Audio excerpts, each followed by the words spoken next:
Good day, this is E.T. here, introducing to the idea of POLBOT, a totally humanizing political system that opposes the political correct system. The political correct system means political cyborg. That means those people who practice political correctness have been programmed by far more powerful entities that are using these people to subvert human nature so that it divides amongst themselves and cannot see what's happening to it. So I've written this in as simple manner as I can. Many people will not get it. I make no apologies for that because I want to simplify it as possible so that anyone who can actually understand it might be tongue-in-cheek, but also it makes the point.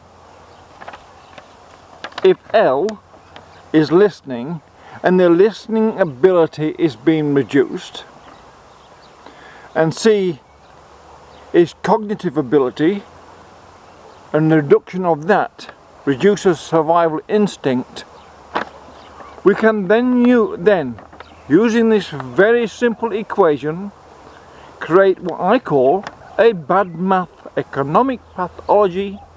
At the same time, the survival instinct reduction becomes a greater factor. In other words, political cyborgs like Hillary Clinton and all the people who follow her are cyborgs, political cyborgs or zombies, whatever you want to call them. And they should wake up. This isn't to offend them, it's just to place the truth in their head and in their hearts. They're being used. Those people are part of a program, placed into the matrix by extremely clever people. It's like watching a Doctor Who show come into reality in the political world, in the democratic process. For the idea of installing a globalization which they said it distributes wealth, actually it just distributes debt and takes away assets. So it all becomes just a currency system.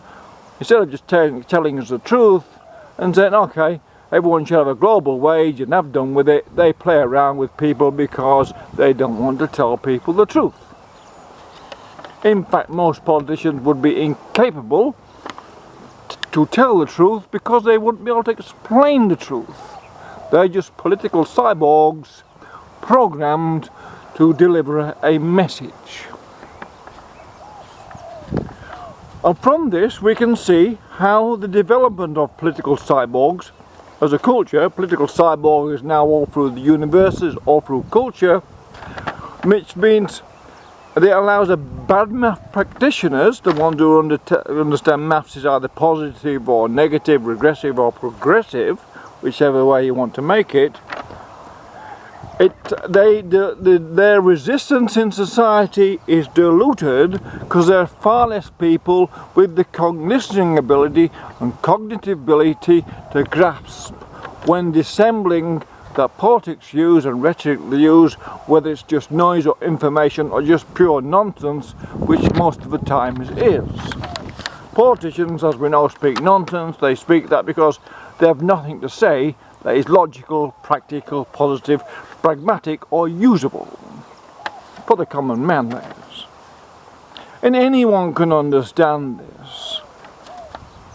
And we can understand that if we can actually reverse the geometrics of this, improve listening, improve the cognition, improve the chances of survival amongst the masses, etc.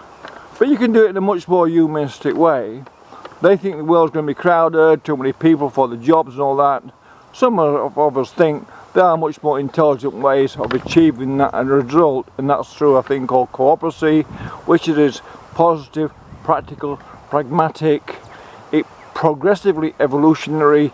It's about forgiveness and understanding and education and instilling in humans a positive pathology to develop within themselves the ability to progress in a more passive way without being coerced to be passive. Now, the political cyborgs, the politicians are politically correct, want everyone to be coerced into being passive by threats of being on the dole, or threats of being homeless, or threats of being into debt, and all the threats they have used since Egyptian times and since Roman times upon the masses to keep them under the thumb of the ruling class, whoever they are.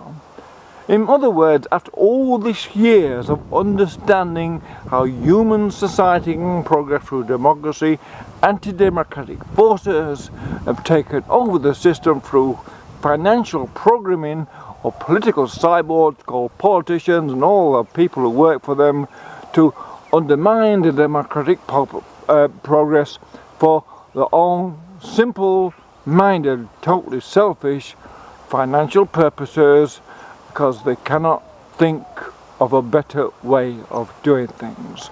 Thank you, this is CT on a very, very beautiful day in Australia, and if you want some flies, we can have some, I can send you some over.